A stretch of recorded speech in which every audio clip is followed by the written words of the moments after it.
లక్షలు ఇవ్వడానికంట మేము ఇది ఆ తల్లిదండ్రులు ఎంత ఆవేదన చెందారు, ఎంత ఏడిచారో అన్నది మాకు మాత్రమే తెలుసు. 3 లక్షలు ఇవ్వడానికంట ఒక పిల్లాన్ని ఆ తల్లిదండ్రులు మేము కలిపి చంపేశామంట. ఎంత కిరాతకమైనది ఇది.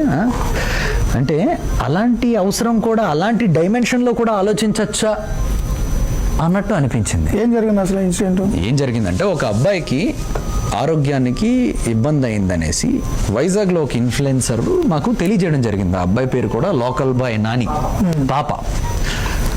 ఒక పాపకి లోకల్ బాయ్ నాని అన్నోడు, ఒక లోకల్ బాయ్ నాని అన్న వ్యక్తి ఏం చెప్పారంటే, ఇలాగ వాళ్ళకి మీ సహాయం కావాలి, వాళ్ళది ఇలా పలానా ఏరియా అనేసి అంటే అలానా వైద్యంగా క్రిటికల్గా ఉందనేసి నెక్స్ట్ వాళ్ళు వీధికి వెళ్ళాం ఎవరు ఏంటి అని. అప్పటికి ఆ వీధిలో ఉన్న కుర్ర వాళ్ళందరూ కలిపి చందాలు కలెక్ట్ చేసుకొని మమ్మల్ని కాంటాక్ట్ అవ్వడానికి చాలా ట్రై చేసి లోకల్ బాయ్ నాని అన్న వ్యక్తి త్రూ వచ్చారు. మా మేనేజర్కి అలాగ కాంటాక్ట్ అయ్యి ఇది వచ్చారు. నెక్స్ట్ డే వెళ్ళామండి. నెక్స్ట్ డే వెళ్ళేసరికి తెలిసిన రివీల్ అయిన విషయం ఏంటంటే, ఆ రోజు తెల్లవారు మార్నింగే ఆ పాప మృతి చెందేసరికి వీళ్ళందరూ బాధపడుతున్నారు. ఇప్పుడు తల్లిదండ్రుల మీద ఒక ఒత్తిడి ఉంది. ఏంటి ఆ ఒత్తిడి ఏంటి? అప్పులు అప్పటికే 3 లక్షలు 2 లక్షలు అప్పు చేశారు వీళ్ళందరూ. ఇంకొక కుర్రోళ్ళందరూ 1 లక్ష ఎంతో కలెక్ట్ చేసుకొని ఇది చేశారు.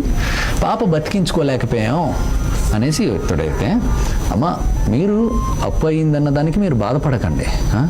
దేవుడు రాసిన రాతని మనం ఏం చేయలేం. మీ ప్రయత్నం మీరు చేశారు. మీ వీధిలో ఉన్న వాళ్ళందరూ ఇంత చక్కగా మీకు నిలబడ్డారు, చూడడానికి చాలా ఆనందం అనిపించింది. ఇలా మనం ఒకరికొకరు నిలబడాలి అనేసి అని మీ అప్పు తీసుకున్నారన్నారు కదా, ఇదిగో 3 లక్షలు.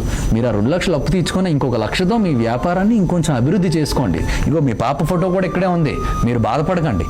మీ ఇబ్బందులు దీంతో తీరాయని ఆశిస్తున్నా, మీ పాప ఆత్మకు కూడా శాంతి కలుగుతుంది అనేసి చెప్పి మేము అక్కడి నుంచి వెళ్ళాం. దాన్ని ఎలా క్రియేట్ చేస్తున్నారు తెలుసా అండి? కలిపి ఆ పాపను చంపేశారా మీరు? ఏంటి ఇప్పుడు ఆ మాటలన్నీ సోషల్ మీడియాలో వదిలేస్తుంటే దానివల్ల మా స్టాఫ్ వాళ్ళు కూడా ఎంతో బాధపడుతున్నారండి.